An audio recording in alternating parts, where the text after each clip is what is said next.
Ja siia jätkuks sobib väga hästi ka kolmas video täna esmaesituses olevast videosarjast, mis oleks siis, kui noortevaldkonda ei oleks.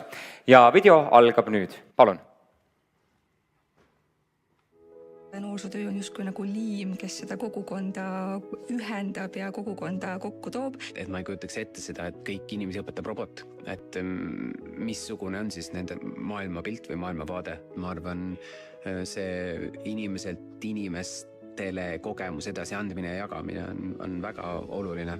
Minul on selle pika staaži juures olnud täiesti võimalus näha, kuidas minu noortest on sirgunud noorsootöötajad või teised noortega töötavad inimesed. Huviharidus ja noorsootöö on oluline osa meie tugisüsteemidest ja haridussüsteemis inimeseks kasvamisest.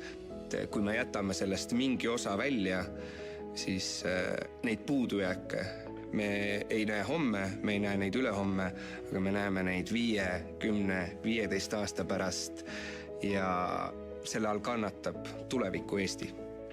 Iga noor on meie jaoks kulla hinnaga, kullaterake, keda hoida peos ja tõesti hoolida igast noorest.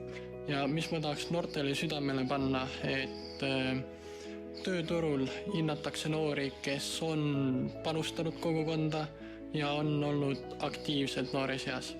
Jah, ma usun, et huviharidus on suurepärane võimalus, kuidas noorte hääl oma kogukonnas kuuldavaks teha ja läbi selle ka ühiskonnas.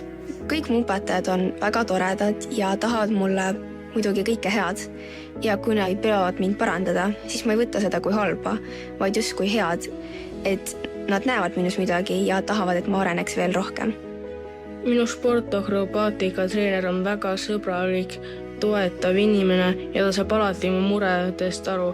Kui ma oleks kunagi noortekeskuses saanud käia, siis ma ei oleks see, kes ma olen täna. See andis mulle palju võimalusi ja mul on nii palju erinevaid huvisi selle pärast, kuna sellest saab nii palju asju teha. Ja proovige üles leida need inimesed, kellel on samad huvid. Kaotada pole midagi, ainult võita.